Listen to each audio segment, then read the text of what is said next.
Moving along now from New Zealand, we're heading into the Philippines. I am pleased to introduce our next session, organized by WDO Member Design Center of the Philippines. The next hour will feature conversations with Filipino design leaders who are continuously redefining what it means to lead with creativity and empathy. Let's hear from them now to discover what design leadership represents in the Philippines.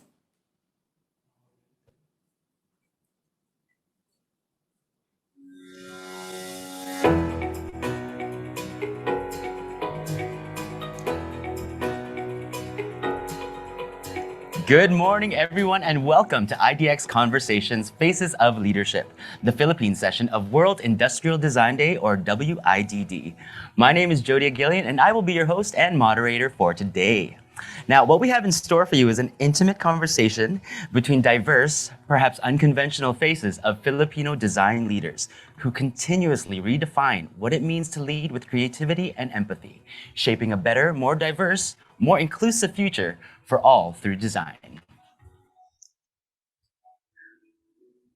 Now, to open today's session, I'd like to welcome the Executive Director of the Design Center of the Philippines, Ms. Ria Matute.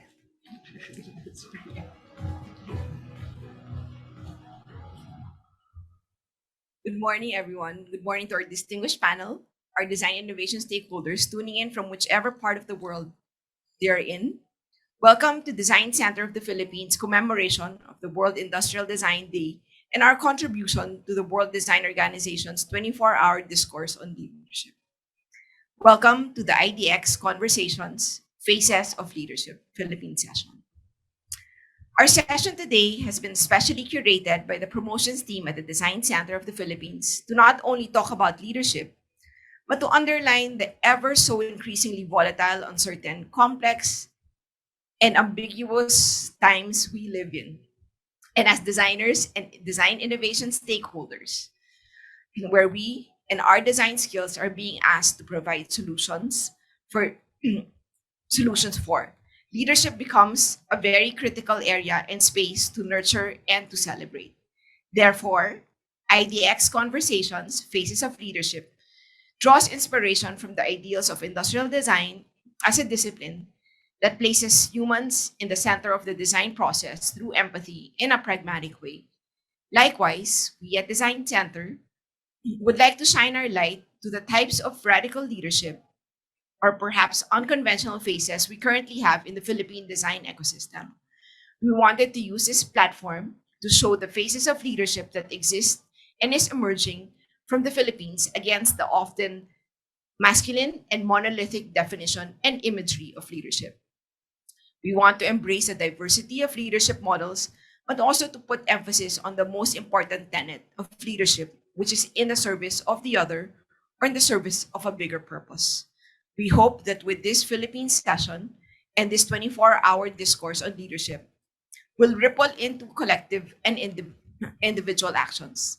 I value the opportunity to learn from women in leadership, young people who are tackling big issues and ushering change we need, and individuals, regardless of position, ushering and championing thought leadership and design leadership.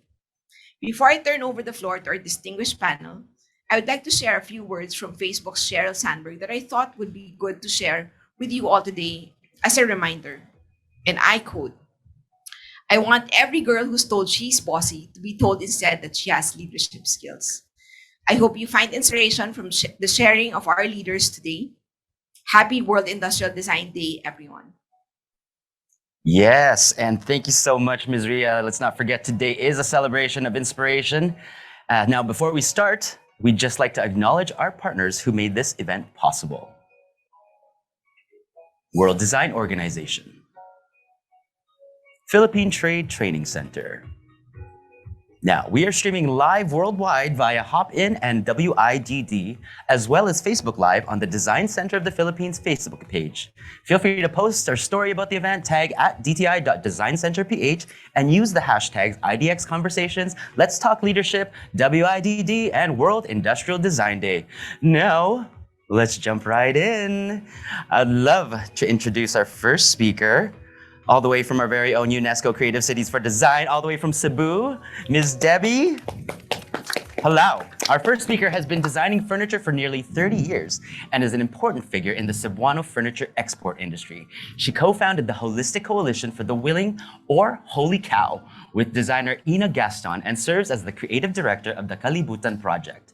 Please welcome a leader who leads with and for others by using mentorship as supportive leadership. Our first speaker, Debbie Palao. Good morning, everyone. It is my biggest honor to be part of this panel. Thanks to Edith Rhea and the DCP team, as well as the distinguished guests in the interior design profession.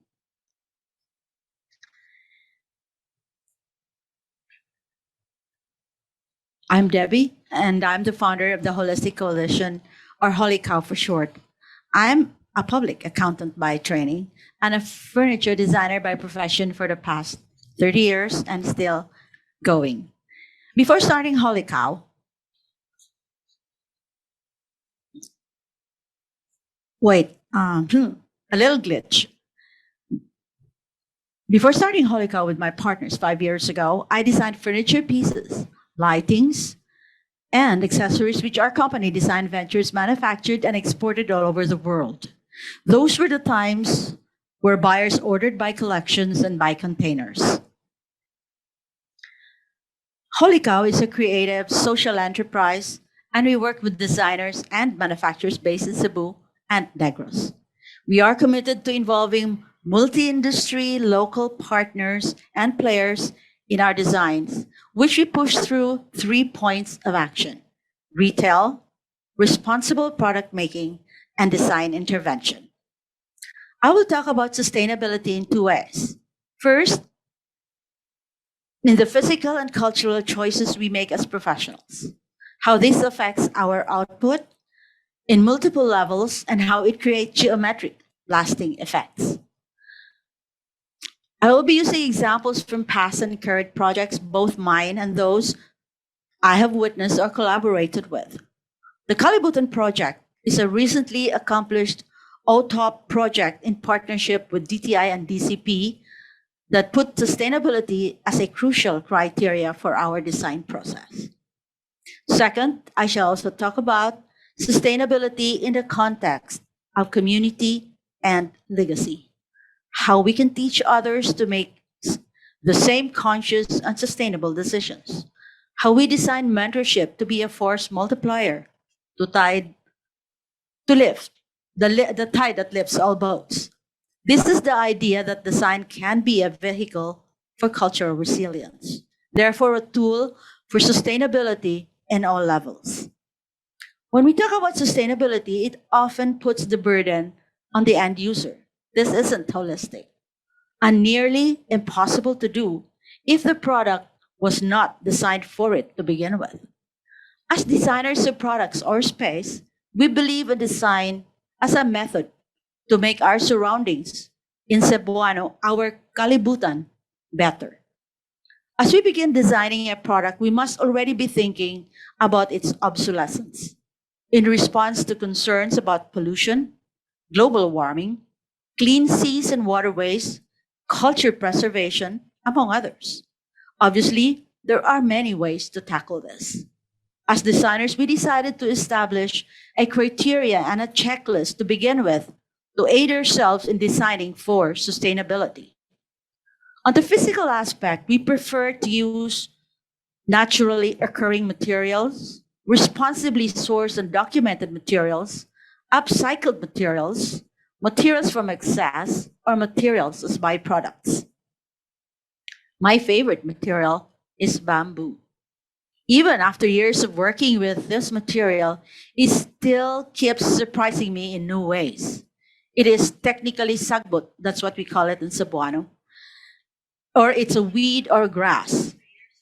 Of late, bamboo has found its way in a number of architectural installations. On the non-tangible aspect, there must be Filipino cultural reference or a local identity that comes from legends or some folklore. There must be benefit to the community and, of course, authenticity. These are personal criteria as Holy Cow designers operating under the Kalibutan mindset. These are the criteria, the same ones we carried over when we apply this to the OTOP endeavor with DTI. The concept of kalibutan is simple. It is that which surrounds you and me and everyone. Every movement we make ripples out and affects everything and everyone. If I move you with me. Kalibutan mindset is about designing spaces, experiences, and in our case, products that consciously improve, give room for agency and customization, allow end user to contribute and complete the design. In this way, ownership is shared on all levels of all design process. With ownership, accountability, and responsibility for the design, in our case, product, is shared by everyone in the journey. In the design mentorship, I've emphasized the responsibility of designers in choosing materials, manufacturing processes if possible, and the product's obsolescence. I wanted the designers to ask themselves, is it biodegradable? Is it repairable? Is there a possibility for its reuse or upcycling? Will it just end up in the mountains of dumps or in our waterways? This is how we bake sustainability in our systems, experiences, spaces, and products to ensure that it is in practice laterally. Sustainability comes in tandem with agency.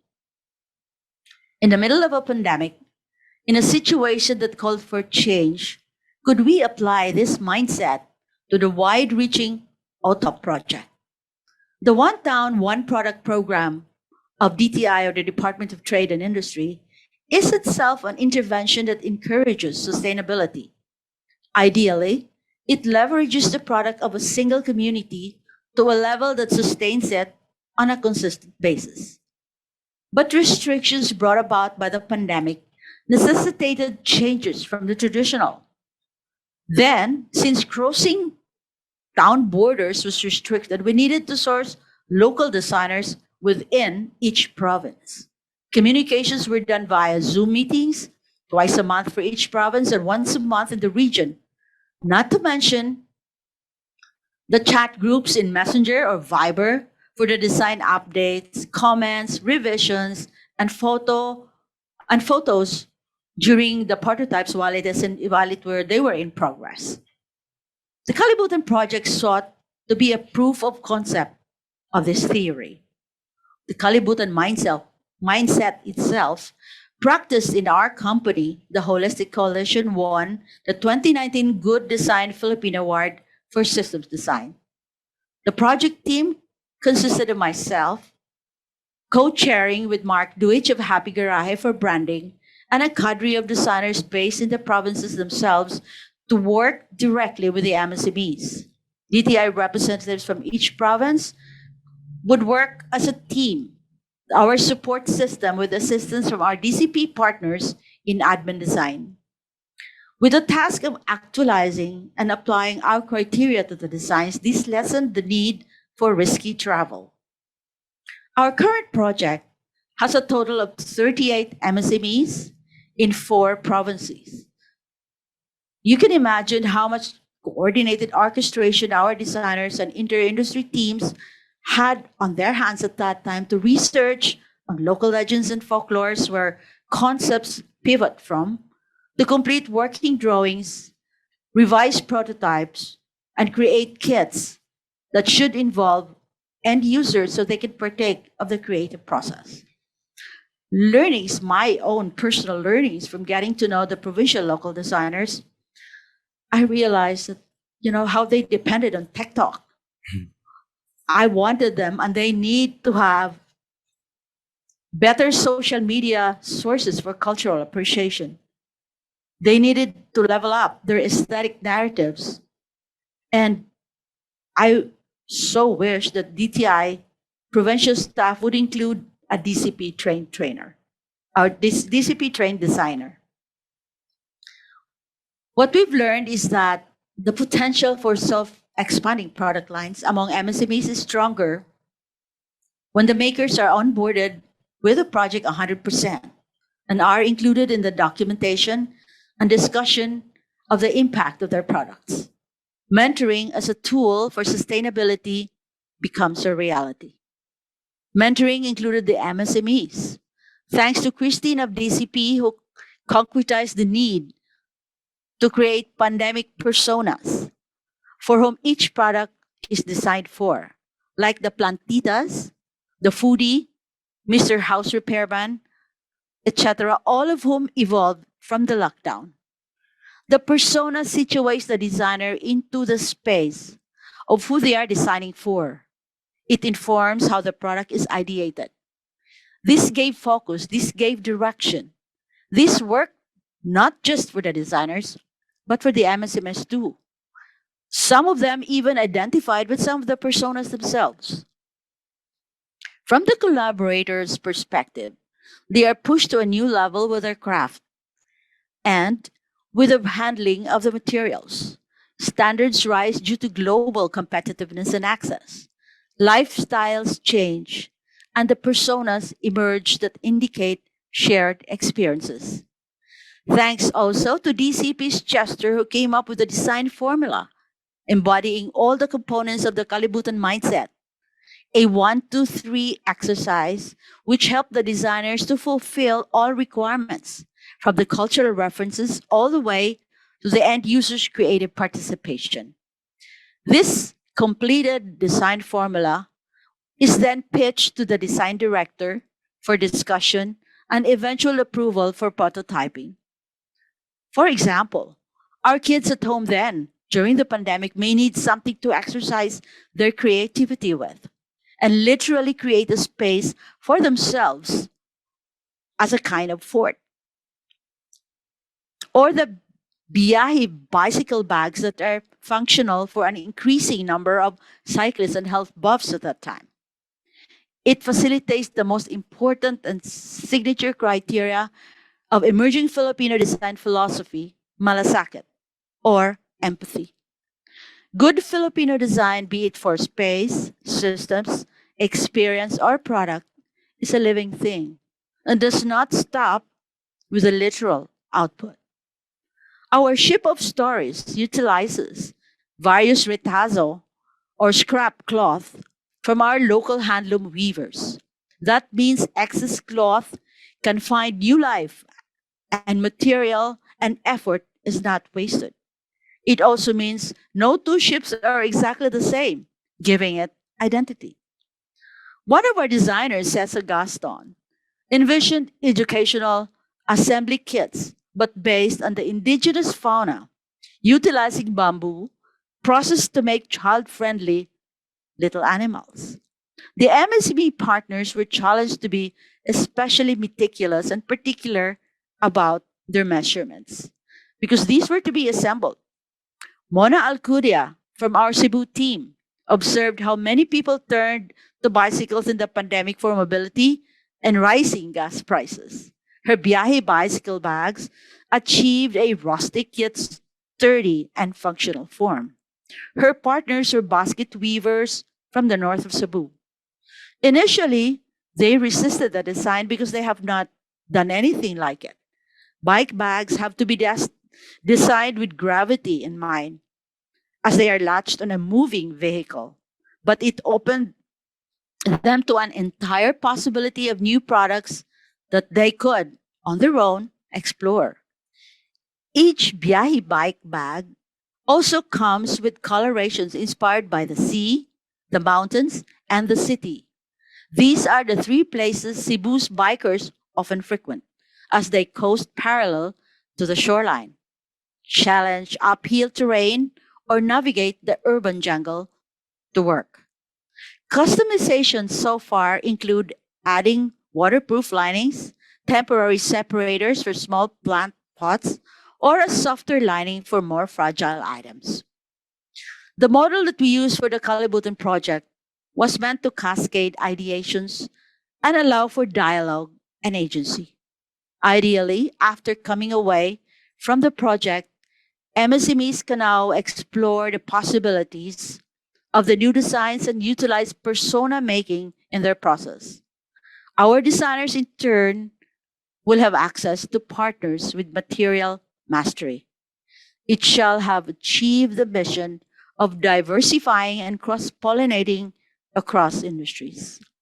More than that, it was designed to encourage design thinking so that our designers will know how to train designers as well. Imagine when design ceases to be a word of awe in our country, but rather a baseline for everything we do, from decorating a bare room to planning a child's lesson to finding use for excess plastic. Community is the strength of our nation, our human capital. It's only fitting that we fashion our design philosophy around it. Tech and access to information cannot become relevant without dialogue, immersion, and experience. These are things that may be passed to enable, empower, and inspire. At the core of the Kalibutan mindset, at the core of our drive for sustainability, is malasakit. Our designers and as designers, we are vehicles for concepts and systems to manifest, which in turn allows for the growth of new designers. Let me end by asking all of you, now you are part of my Kalibutan, and now I am part of your Kalibutan. Let's all be responsible to each one's Kalibutan. Thank you very much. Yes. Thank you so much, Ms. Debbie. I love what you said there. If I move you with me as far as the Kalibutan mindset. Let's keep that moving forward. Now, if you have any questions, we have moderators on standby on Hopin, Facebook, and Instagram. Leave us a comment or a message and post and tag us at dti.designcenterph and use the hashtags on your screen. Now, our second speakers co-founded Kids for Kids at the age of 15. You know what I was doing at 15? I don't. Which eventually expanded to Tayo, a multidisciplinary creative agency for ecological and societal transformation. Please welcome leaders who believe anyone can create change no matter what age, and to talk about leading young, youth-led change-making as accessible leadership. Please welcome Natasha and Isabella Tanjutco.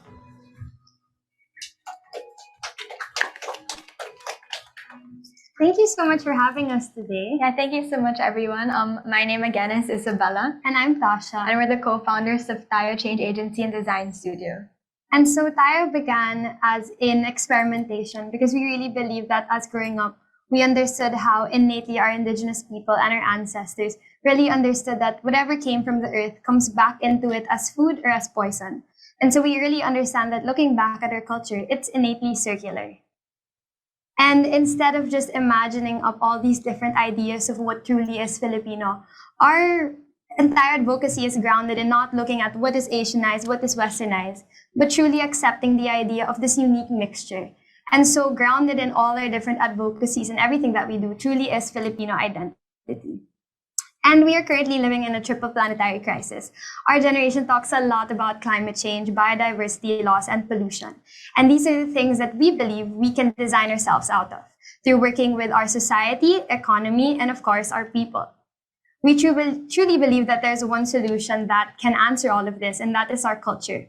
Because culture really understands who we are, it reveals to us why we've survived all these years. And we believe that through designing with our culture, we'll be able to overcome this triple planetary crisis. And we believe that our generation has something different to offer as compared to what other generations believe.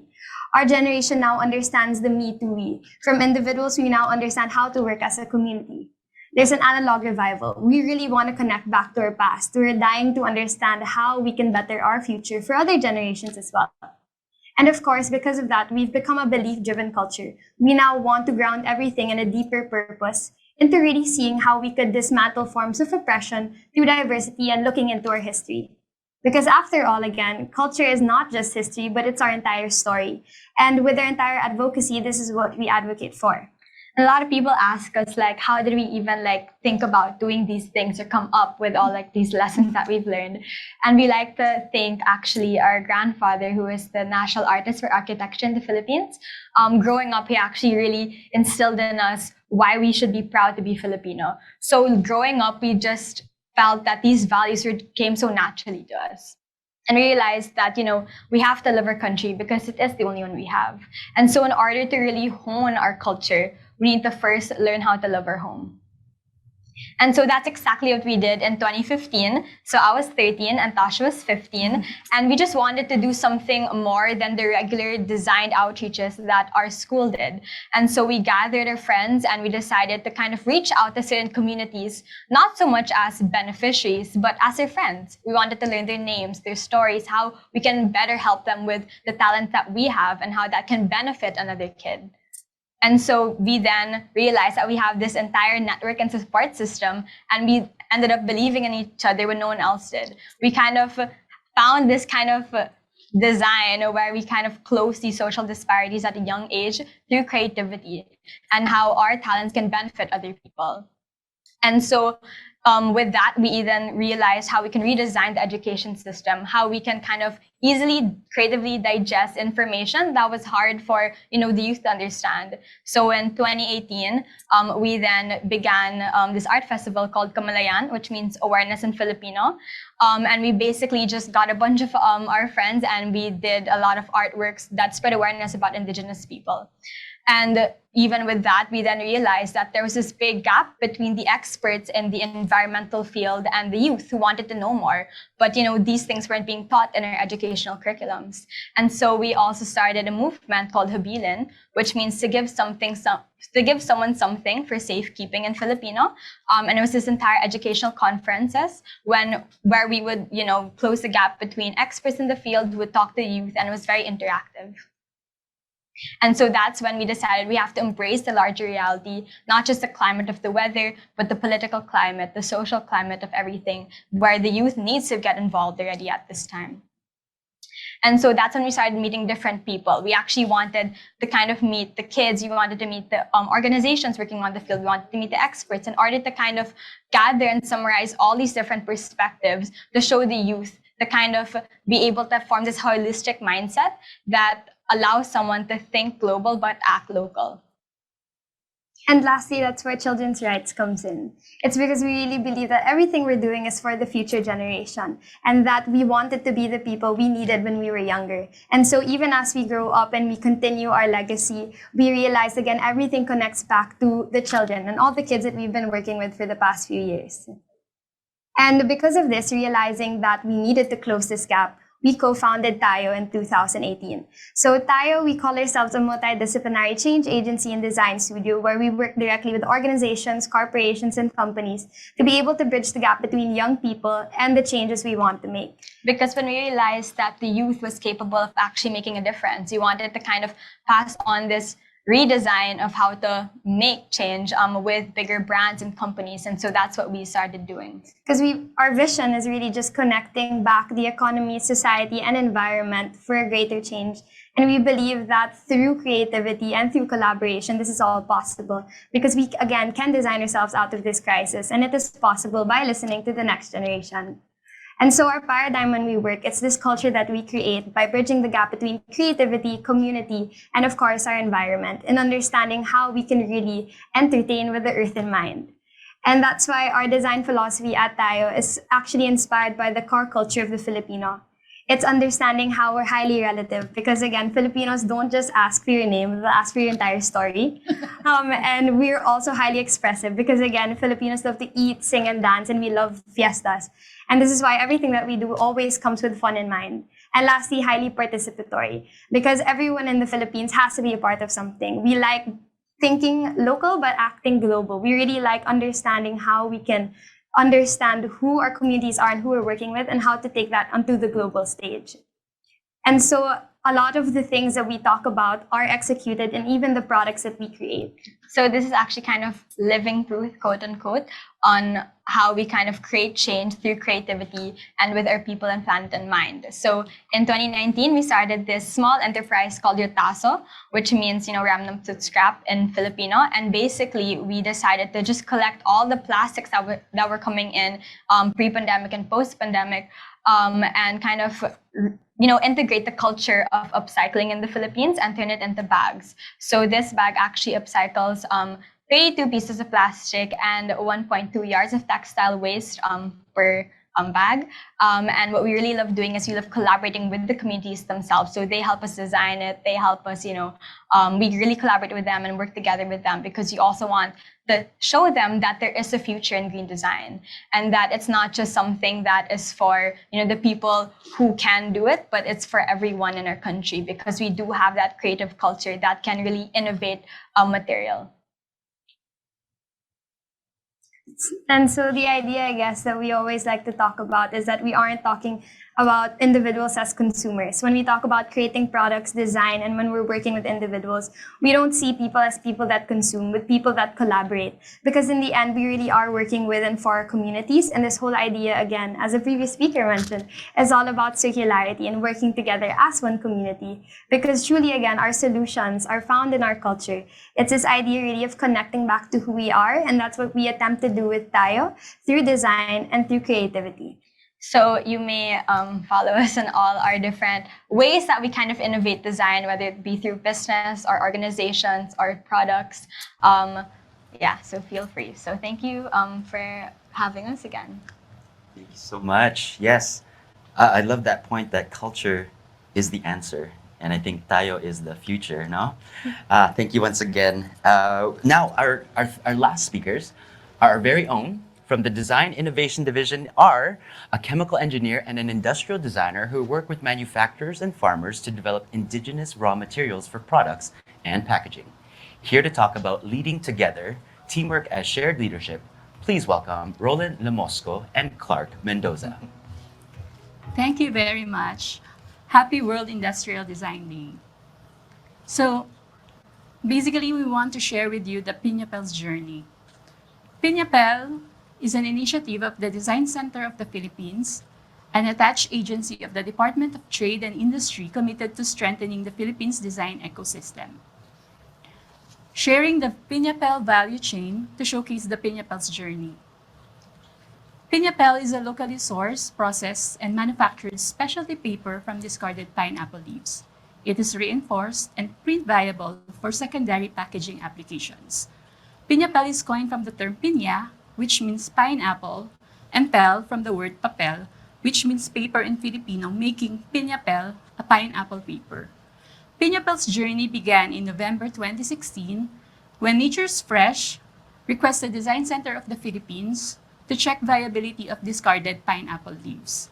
Back then, there's no utilization of the pineapple leaves other than as fertilizer for the soil. So Piñapel initially is converted into packaging, but over the years we were able to develop Piñapel's possibilities beyond paper. Here's the brief background about how Piñapel came to be. First, we know that the Philippines is the second biggest pineapple producing country in the world. Second, we know that the pineapple fruit industry employs at least 24,000 pineapple farmers working in the plantations and factories and support a lot of local communities. Third is we know that the pineapple leaves go unused and create a lot of waste. And lastly, pineapple leaves are unfortunately often burned, releasing harmful emissions into the atmosphere. So the opportunity for a product standpoint was to find meaningful and relevant uses for these abundant discarded pineapple leaves. So we have to find a way to use the leaves and help farmers earn additional income. For our R&D, we wanted to expand from sustainability to regenerative system. Just reducing environmental impact isn't enough, but our development needs to be the repair of our climate and biodiversity. In this Piñapel value chain, first in the chain is our raw material as regenerative. We can cultivate and grow pineapples to produce a raw material from the same land that our pineapple farmers are farming. So from pineapple leaves, fibers can be extracted, and the fibers or the leaves is used to produce the pulp, which is molded into sheets to produce Piñapel. So here's the output of our materials exploration in 2019 and 2020. From Piñapel to corrugated Piñapel to Piñapel cup sleeves. We also have laminated coated Piñapel and Piñapulp. Here's an additional output of our materials exploration in 2020 during the pandemic. So we had spun yarns, handloom woven mats, using piñapel strips and twine piñapel. We also have biocomposites and biocomposite pellets using piña pulp and pineapple leaf fiber waste. We also had soy ink printing on piñapel. In 2021, we were able to produce wallpaper, decorative bowls, wall tiles using piña pulp, as well as placemats and table runners, baskets, and bucket bags using twine piñapel. We also have initial output of biodegradable film from pineapple fruit waste. So the materials explorations checks the viability of the materials for product applications prior to the design and product development process. And then I'll be talking about our role as designers. So a unique story about Piñapel is how it employs local makers and not just the farmers and that grew the pineapple, but also the design artisans and the manufacturers and other government agency that craft and build the sustainable solution through teamwork and collaboration. In 2018, we initially collaborated with Nature's Fresh Pineapples, Oro Handmade Innovations, and IDxConversations Packaging Corporation. Now, we have a larger network of partners and collaborators for the pineapple processing, design, and product development. Philippine Design 4.0 tasks designed to create, innovate, and instigate growth as Filipino cope with the way they live, work, and relate to each other, which is continually being transformed by the Fourth Industrial Revolution.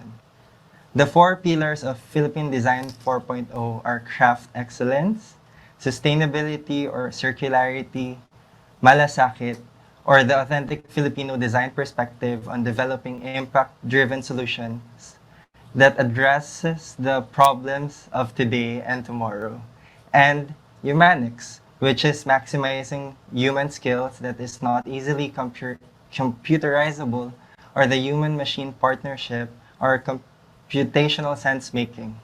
If we put together what we mean by the four pillars of Philippine Design 4.0 in one project, it is Piñapel. So, in the slide, here is our material value chain. Sustainability starts with the raw material, and in this case, the pineapple leaves. And from the pineapple leaves, we can generate fibers, pulp, and paper. We can produce the pulp from the pineapple fibers or directly by utilizing the pineapple leaves. And from the pineapple leaves and fibers, we can produce various products under home, fashion, packaging, and art toys. This material value chain actually showcases the endless possibilities of pineapple, bigger than the fruit itself. In 2021, Design Center brings together a larger network of partners and collaborators to develop the next phase of Piñapel's possibilities beyond paper.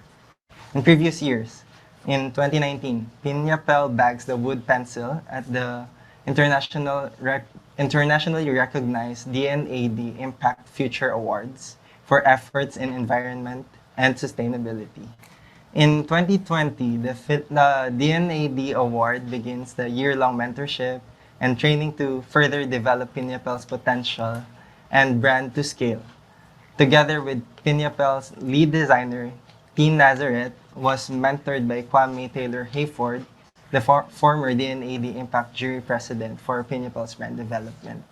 And on March 23rd, 2022, we recently launched the Piñapel's flagship project at the Sustainability Solution Exchange here in the Philippines with Sir Tony Gonzalez as our creative director, featuring 24 collaboration partners from government agencies to companies and cooperatives and, of course, designers. For Piñapel conversion, we have indigenous and contemporary processes, wherein we combine Filipino craftsmanship with technology to differentiate the level of production and potential to scale. That's why aside from the Piñapel mother brand, we have two sub-brands, namely Piñapel Artisans, which is creating value through crafts, and Piñapel Industrial, which is energizing industry through innovation. Number 4 in the chain is to showcase how we reimagine agricultural waste through the products that we produced. So here are some of the Pinapel artisan products under home fashion and packaging and art toy sectors. Handwoven kimono jacket using shifu, handwoven mats using twine pinapel, handmade tapestry using pinya pulp, handmade vases using pinya pulp and pinya pulp, art toys collection using pinapel and pinya pulp, and paper strip wraps using bamboo and pinapel, hand-woven wallets and bags, and some scrunches, and of course, pineapple fibers, carpets. And here are some of the products from the industrial, Pinapel Industrial, the shoes, Lacat shoes, some apparels, and tiles, and of course, printed packagings. So number 5 in the chain is really the outcome that we wanted to achieve for Peñapel, which is to contribute to circular economy towards achieving United Nations Sustainable Development Goals. So last in the chain is to close the loop. We wanted to make sure that we develop materials to design out waste and pollution through continued utilization and creating value from the discarded pineapple leaves. So Pineapple seeks to create value from discarded pineapple leaves through material innovation and product development. Here's the complete Pineapple value chain. Through the Pineapple project, we want to showcase how we support Pineapple causes for education, employment, and sustainability. And the accomplishment of Pineapple project in terms of project partners, IP assets, and product development showcases the complete intellectual property cycle from creation to protection to commercialization. So basically, prosperity, people, planet, and purpose are design centers' quadruple bottom line approach to circular design. And we align the Pineapple tagline from this. So we have pineapple, people, and planet. Thank you. Thank you. Thank you so much. I will never look at a pineapple ever the same way again. Now, thank you so much to all our speakers who show unique kinds of leadership. Now we get to the meat of the event. The next part is that conversation we were talking about earlier, an intimate round table with our speakers today. For this section, we are also joined by Kay Batikin from Holy Cow. As always, if you have any questions, leave us a comment or message in Hopin, Facebook, or Instagram. Tag us at dti.designcenterph on your posts and stories, and use hashtag IDxConversations together with the other hashtags on your screen. Let's begin. Okay, so I have a lot of questions, aside from wanting one of everything that you guys just showed me.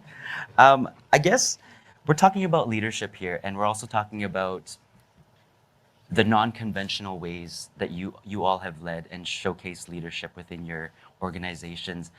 I'm wondering, how do you measure impact as a leader? How do you quantify your own successes? How do you know you're doing good? As leaders, you're often looking forward. You can look back. How do you ensure that what you leave behind is going to outlast yourselves and your efforts? I'll start with you. This is Debbie. I was going to say. Yes.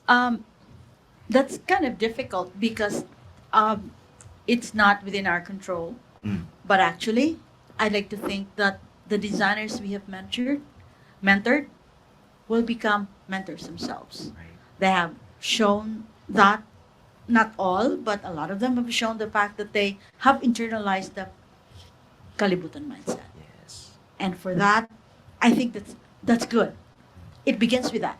Right. So the product that they will continue to design will now think of an obsolescence. Where is it going to end up? How will it end up? For me, good na ako. That's good for me. Right. Passing it on. Yes, Yes. passing Thank it you on. so much. How about yourselves? I definitely think when we talk about impact, sometimes it's not always how great it is, but also how it transforms. And so if you can just change the life of one child, I think that's also enough to really see how far your advocacy can go. And when we were actually talking about it a while ago, we really see our impact in the stories of the communities when you talk to them and ask them and really exchange with them, and how they really felt when they went through a workshop or they understood now something new lessons. And I definitely think also with our organization, with the people that we work with, that's where we see the growth as well. Because again, if you teach something to a child at a young age, when they grow up, at least you'll really see how it's changed. And that's why we always talk about leading with both head and heart. Yeah, so as Tasha mentioned, not only like the stories of the community, but also like the growth of the members of our organization, because we believe leadership isn't really like being at the front of the line, it's being at the back of the line, encouraging the people to do their own thing. And so when we see our members kind of start their own organizations or their own companies and their own things, led by the values that we taught them, like in Kids for Kids, that's where we see that impact, because you kind of change like their mindset and the way that they perform throughout life, or like in their own advocacies as well. Absolutely. I hear you are managing roughly 1,000 plus volunteers nationwide. Kudos to that. That's a long lineup that you're standing behind. Yes, Piñapel, Team Piñapel, how are we?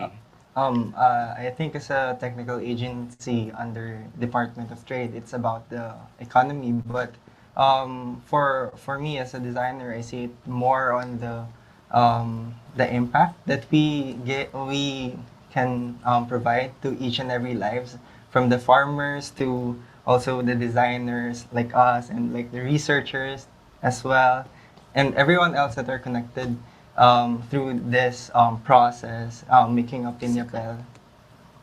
How about you Yeah. guys? For me as a researcher, impact for me is being able to inspire and spark innovation. So the cycle of innovation will be perpetual. So basically, we hear from several people how the Piñapel made them think to innovate other agricultural waste or industrial waste. So basically, our innovation can be sparking innovation of people who have technical know-how. So basically, the cycle is perpetual. It's unending. Yeah, once you kind of topple the first domino, the rest is a chain effect of inspiration and action. Thank you so much. Bringing it back to you, Ms. Devi, I hear, without giving away your age, you've had 30 years experience. We'd love to know if you have a juicy morsel of advice or a lesson learned as a mentor that you can share with us. Why don't I give you to Kay? Because I've mentored her Yes. all her life. All right, hello everyone. Thanks for having me. Since we're on the topic of mentorship, it's not so much. I think it's all about being open, right? Your mentor obviously comes from their own set of circumstances, but they have a wealth of experience that the mentee, despite our technical and formal, shall we say, training, would very much benefit to have. And it's not so much as immediately applying exactly what the mentor shows as an example or teaches you. It's a matter of processing it in the context of your own experiences and seeing how you can use that as a tool to make what you can contribute towards design and problem solving, as it were, and make it more accessible to everyone, and not just for yourself. Right. And by that, learning how to give what you've learned to a community or someone else. Right. Again, making it of yourself a mentor. Right. It's really using your own lived experiences as well as the applications that are handed down from your mentor to create a unique. Like, for example, what my idea I pitched to her, her idea she pitches to me. In the end, we produce something that is a third person. So it's not me, it's not her, but it's her and me. It's like a third So language. again, between it's a the two of you. Kalibutan concept. Yeah, it's put together. Amazing. Yes. And I think we've all talked about collaborations being one of the common threads between all of our initiatives. I bet you two get a lot of this question, which you probably guess. Being so young and being in such a position of leadership and impact, have you faced any particular? Obviously, you faced some challenges, but let's share some of those challenges that you're facing or have overcome, perhaps. I feel like starting young was really, yes, like a challenge because we really wanted to, we saw like how like the adults and the experts really like doing a lot of things, a lot of change like within communities, and we really wanted to be a part of that. But it was the challenge of trying to get these adults to take us seriously. Because if we're like 13 and 15 and we go up to like these corporate companies asking, you know, to sponsor like fundraisers and things, they really will think that you're not being serious about what you want to do. So that was really the challenge of trying to, you know, we learned that if you're in a room with a lot of people older than you have to do your homework and you have to work 5 times harder than everyone else in the room in order to get to their level in a way. And so it was fun, you know, in a way because you're able to partner with different people but also learn a lot together with them. I think one of the biggest takeaways when we were at the beginning of Kids for Kids, one of the funniest things was when we'd enter like conference rooms and people would be like, oh, you're actually kids. So it was really interesting to see that after a while we noticed how we were the only ones in the room again. And that what we wanted to do is really expand it. And that's why Kids for Kids really grew. And it was because we realized a lot of young people were craving the same thing, but they didn't understand how to get there. And also adults not understanding how to talk to kids and how to listen to them and take us quote unquote seriously. So I think one of the best ways that we were able to collaborate to overcome that challenge later on was by doing our homework and understanding that as young people, we don't have to be talking about ourselves as the future, but also the present. And so in conversations, when we were always looking for a seat at the table, it was to present a brand new table to adults and show them that it's possible to create something different. We don't have to be sticking to old systems and bringing in young people to try to change it, but also really understanding what do we as young people want to build and move forward with. Since again, in the end, it's the world that we end up inheriting from everyone else. Yeah, we always talk about this getting a seat at the table, but you flipped it and said, let's build our own table. To quote a show that I saw on Netflix recently, you talked about how being the youngest person in the room. Now, you might be the first youngest person in the room, but because if you did that, you won't be the last young person in the room. So thank you. That's J-Lo documentary, by the way. So moving forward, I want to talk to Pinyapel about collaboration. And I mean, from the beginning, did you understand that Pinyapel success would have to be fundamentally built on collaboration, especially since your two backgrounds, very different, but also somehow you intersect to create such magical pieces? Basically, we have our challenges as well. So we know we don't have enough facilities. So it is very vital that we connect with partners who are aligned with our vision and mission. So these partners really spearheaded and help us to be here, to develop a lot of sectors from the packaging, the fashion, the home, and even our toys collection. So from the start, we know and we are set to collaborate with the farmers, with a lot of people, with the farmers, designers, even our creative directors who mentored us, and a lot of manufacturers who's very aligned with us with sustainability. So yeah, collaboration and teamwork is really the key for the success of the Pinyapel project. And being able to, we actually found a meaningful and valuable learnings from this, and it connects us. All the partners connects us, and it is basically making the communities and the environment better. Absolutely. Do you think when we talk about sustainability, circularity, at what point in your project or development does that become, when does that enter the conversation? From the beginning, ideation, execution, marketing. Anyone here is free to answer that. You want to answer that? I feel like it should start from the very, very beginning. Exactly. Yes. First and foremost, at least how we operate is design is not an ego activity. As a designer, you have to be in a way invisible. In that sense, you are not you with the design, but you are the community, you're the people you design for, right? So from the very beginning, you have to think about who is it benefiting, where is it going, and how can it move other people to continue what you're doing and even make it better. How can you be the shoulder that people can stand on in the same way that you're standing on the shoulders of giants, so to speak? Absolutely.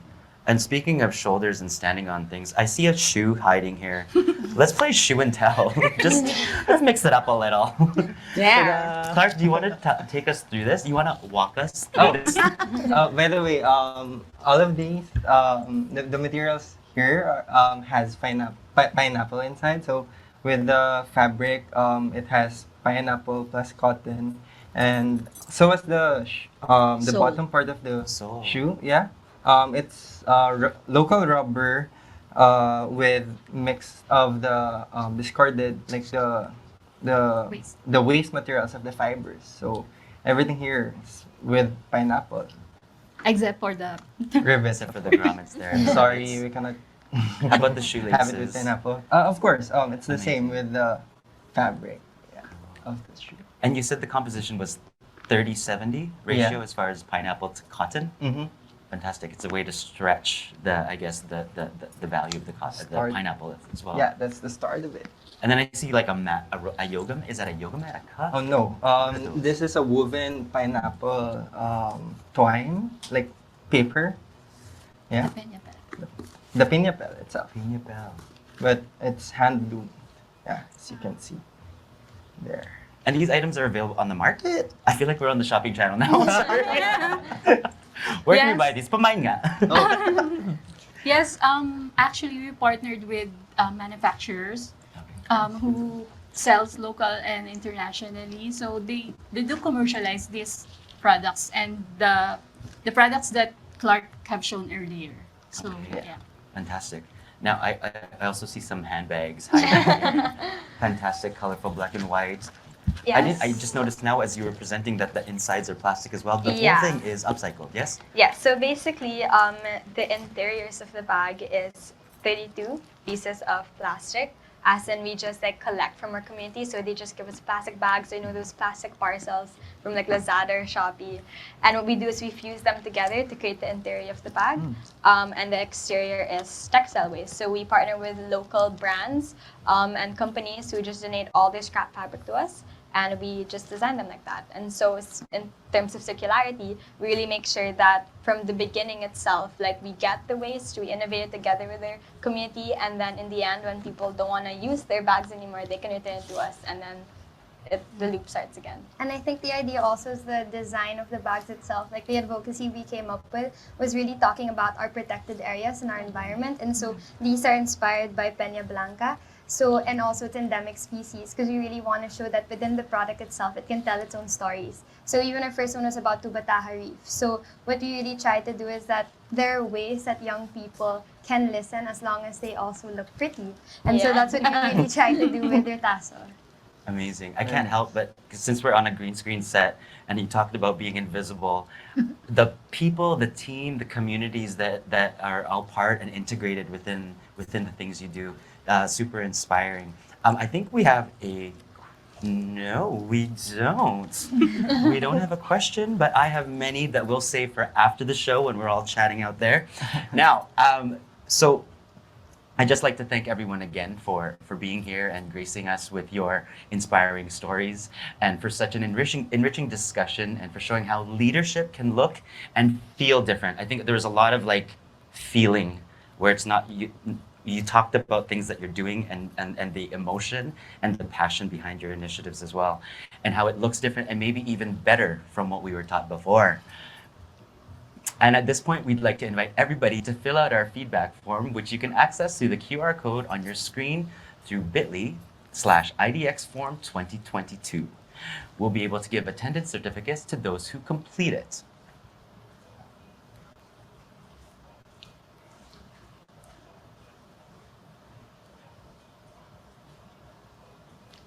Yay, happy World Industrial Design Day, everybody! Again, thank you so much to everybody here today, our speakers, Ms. Ria, all our attendees, and the Design Center team. We'd also like to thank our partners who made this event possible.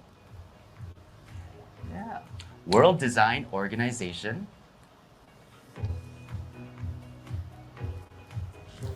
Philippine Trade Training Center.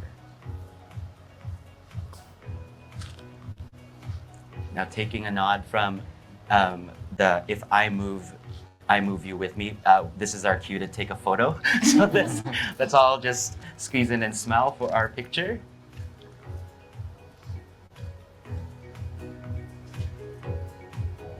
All right, thank you so much again for joining us today. I'm Jody, and this has been IDX Conversations, Faces of Leadership, the Philippine Session. Yay! Good job, everybody. Thank you.